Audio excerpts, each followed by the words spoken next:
अस्सलाम वालेकुम students, my name is Abdul Rashid और मैं एस्पायर कॉलेज जूनियर में सर्व कर रहा हूँ एज अ मैथमेटिक्स लेक्चर। आज का हमारा जो टॉपिक है वो कैलकुलस के ऊपर है, कैलकुलस 1 और बी स्टूडेंट्स। तो सबसे पहला जो हमारा टॉपिक है वो है लिमिट के ऊपर। ये लिमिट क्या होता है? बाज़ दफा ऐसा होता है कि हमारे पास जो किसी भी फंक्शन की जो एग्जैक्ट वैल्यू है वो फाइंड करना पॉसिबल नहीं होता। तो फिर इस केस में हम क्या करते हैं, हम चले जाते हैं लिमिटिंग केस में। तो सबसे पहले हम बात करते हैं लिमिट ये क्या होती है।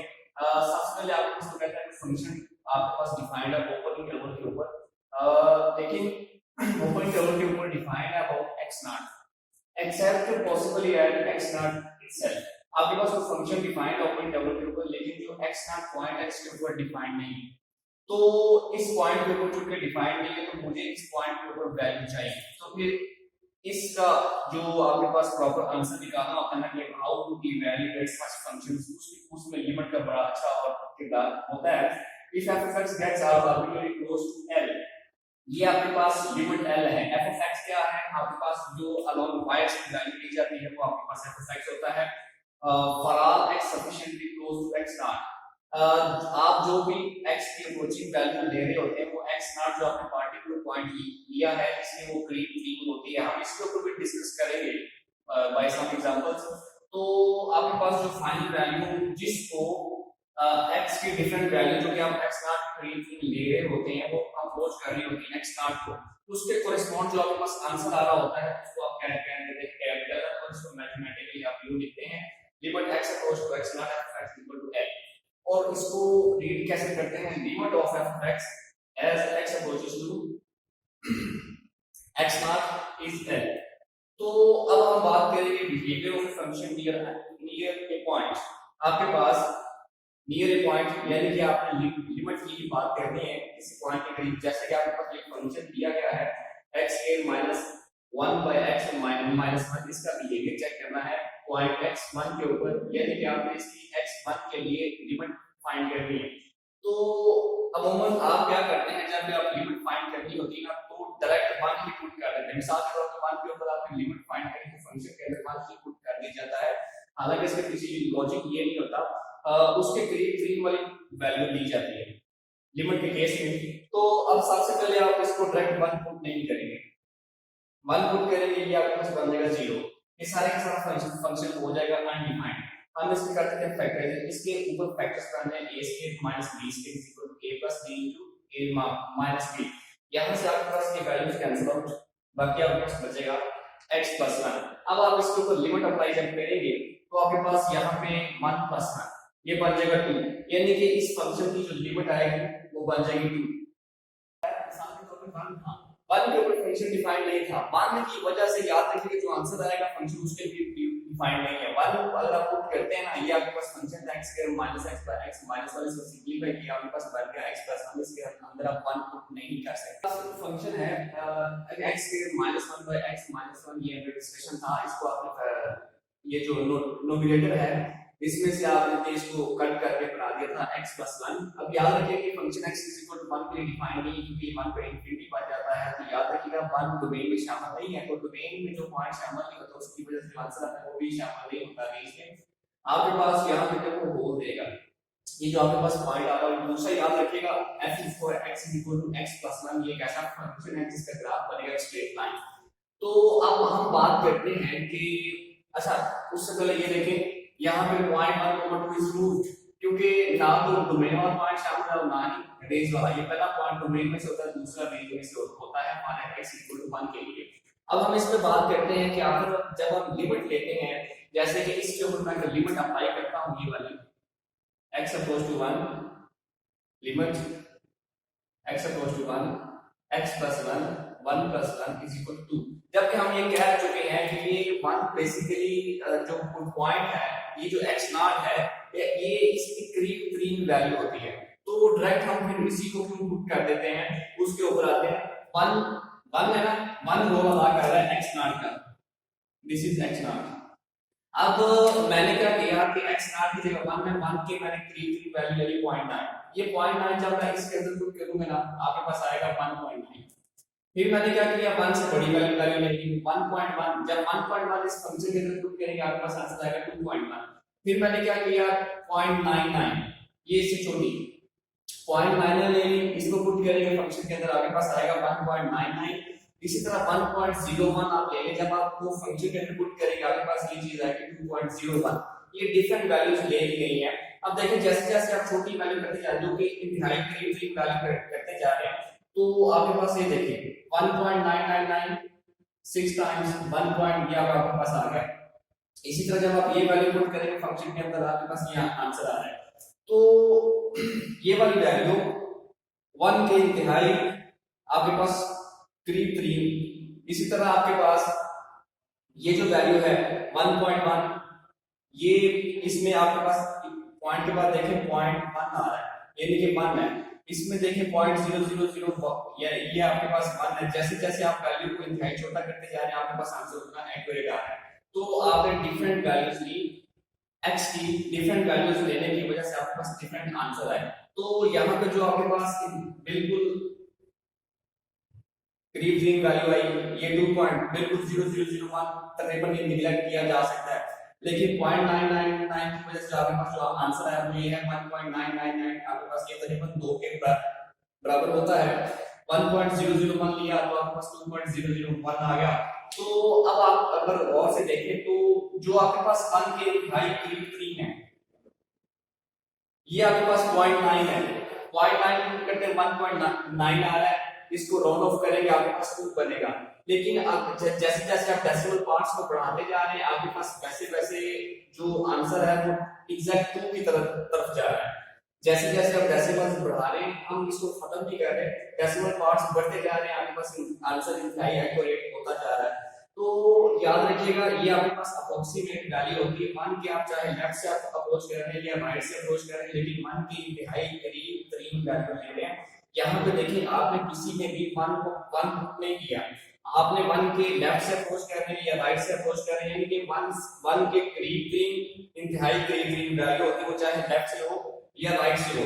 तो जब आप इंतहाई के करीब 3 वैल्यू पुट करते हैं तो आपके पास जो आंसर आएगा वो 2 के इंतहाई करीब 3 आता है। दैट्स व्हाई हम क्या करते हैं कि इन वैल्यूज का जब भी आप लिमिट लेते हैं तो 1 पुट कर देते हैं। हालांकि हमें उसूली तौर पे क्या करना चाहिए कि इसके करीब 3 डेसिमल पार्ट्स के अंदर वैल्यूज लेनी चाहिए, लेकिन हम अपनी आसानी के लिए यहाँ पे क्या पुट करते हैं 1 की वजह से आंसर क्या आ जाता है 2। असल में उसके पीछे सारे का सारा ये प्रोसीजर हो रहा होता है कि राउंड ऑफ करें 1 के इंतहाई करीब 3 वाली वैल्यूज। हम क्या करते थे हम अपनी आसानी के लिए limit x approach to 1 f of x is equal to 2, यानी कि ये जो आपके पास फंक्शन आया है इसके अंदर आप डायरेक्ट 1 पुट कर देते हो और इसका आंसर 2 आ रहा है। हालांकि यहाँ से देखा जाए वो 2 नहीं पाता, वो 2 के इंतहाई करीब 3 होता है, यानी कि 1 के आप इंतहाई करीब 3 वाली वैल्यूज पुट करते हैं तो आपके पास जो आंसर आता है वो 2 के इंतहाई करीब 3 आता है। और अपनी आसानी के लिए हम जस्ट आपके पास एक इंटीजर लिख लेते हैं जिसके अंदर डेसिमल पार्ट नहीं होता। वैल्यू नेक्स्ट आपके पास टॉपिक है limit value does not depend on how the function is defined at x not. ये असल में इसमें क्या है कि फंक्शन अगर किसी पॉइंट के ऊपर डिफाइंड है तो लिमिट वैल्यू उसके ऊपर जो आपके पास आंसर आएगा लिमिट वैल्यू उसके ऊपर डिपेंड नहीं करती। जैसे कि आपके पास ये फंक्शन है ये 1 के ऊपर डिफाइंड नहीं है तो लेकिन इसका आंसर 2 आ रहा है। अभी जो पीछे फंक्शन किया वही है, यानी कि डायरेक्ट पुट करें आंसर अगर आप इसके अंदर डायरेक्ट पुट करते हैं तो आपके पास आंसर नहीं आ रहा। वो यही कहता है कि इसकी जो लिमिट वैल्यू 2 आई है वो लाजमी नहीं है कि इसके ऊपर डिपेंड करे, क्योंकि डायरेक्ट पुट कर रहे हैं तो आपके पास अनडिफाइंड आ रहा है। इसका आपके पास ये ग्राफ ऑलरेडी डिस्कस हो चुका है। ये फंक्शन देखिए g of x square minus 1 by x minus 1 यानी कि जब फंक्शन की वैल्यू 1 होगी तो ये आपको y की वैल्यू क्या देगा 1। ये 1 नहीं है, जब 1 नहीं है तो इसका मतलब है ये लिमिटिंग केस है। ये आप इसके लेफ्ट साइड से अप्रोच कर सकते हैं, राइट साइड से अप्रोच कर सकते हैं, लेकिन एग्जैक्ट 1 नहीं है। तो जब आप इसकी लिमिट लेंगे ना इसके ऊपर देखिए क्या होता है।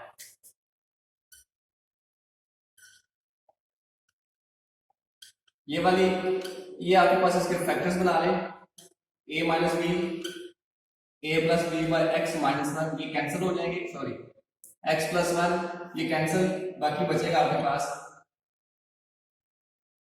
x plus 1 1 plus 1 equal to 2।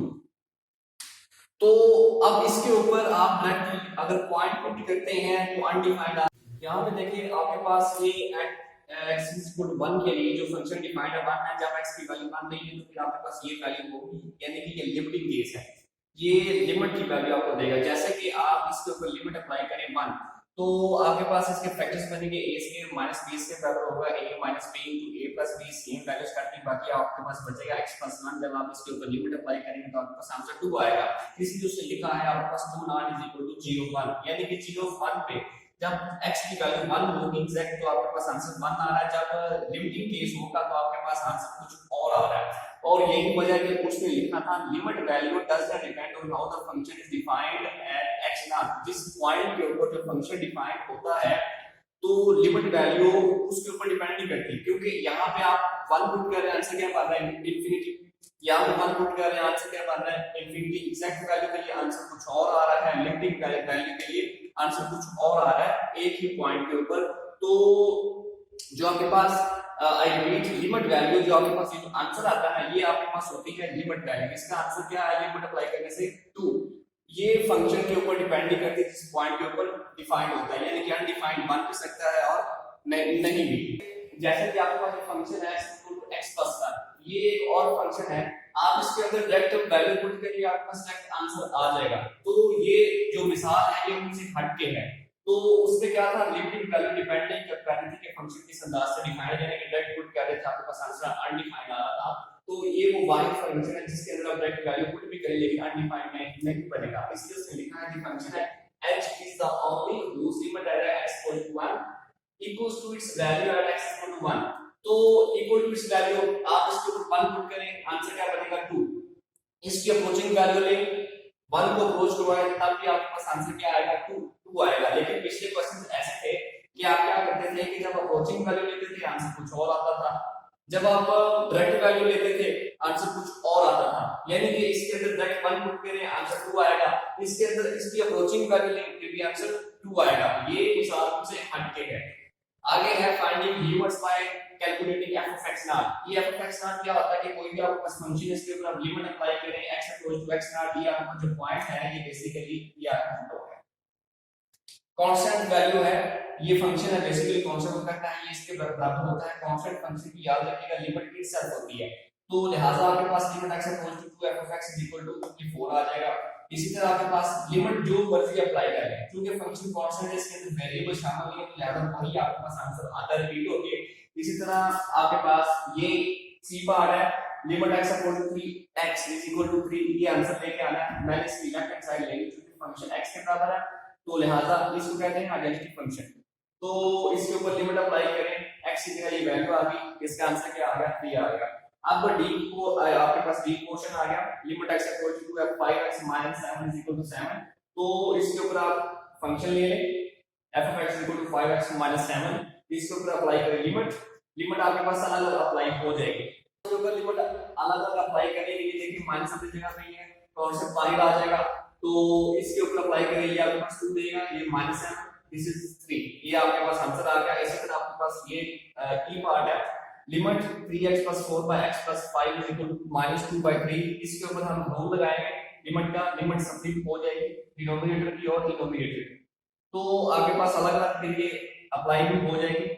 ये प्लस साइन वैसे ही रहेगा, इसी तरह ये प्लस साइन वैसे ही x के ऊपर अप्लाई होगी 5 के ऊपर अप्लाई होगी, और इसके ऊपर ये -2 है 3 × -2, ये आपके पास क्या आ जाएगा 4, ये आपके पास -2, और ये क्योंकि कांस्टेंट है तो कांस्टेंट के ऊपर जब लिमिट अप्लाई की जाती है वो खुद ही आता है, और इसका इस तरह आपके पास आंसर आ गया -2/3। ये था आपका आज का लेक्चर, और इस लेक्चर में आपका कोई भी मसला हो, कोई भी क्वेरी हो, किसी क्वेश्चन के ऊपर आपका मसला रह गया हो तो आप मुझसे व्हाट्सएप ग्रुप में पूछ सकते हैं। फिर जब व्हाट्सएप ग्रुप भी बन जाएंगे, होप सो बन चुके होंगे, तो उसमें हम सारे टीचर्स के साथ ऐड भी हैं, तो आप मुतलका टीचर से अपने सारे के सारे सवाल पूछ सकते हैं और हम आपको आंसर करेंगे। और आपके लिए हम ये भी कह रहे हैं कि जिस टाइम पे क्लास अमूमन आपका जो शेड्यूल है, मतलब अगर 2 से लेकर 3 बजे तक मेरा लेक्चर है तो 2 बजे से लेकर 3 बजे तक कम अज कम मैं अवेलेबल रहूँगा आपके पास ऑनलाइन, आप अपनी कोई भी क्वेरी मुझसे पूछ सकते हैं। इसी के साथ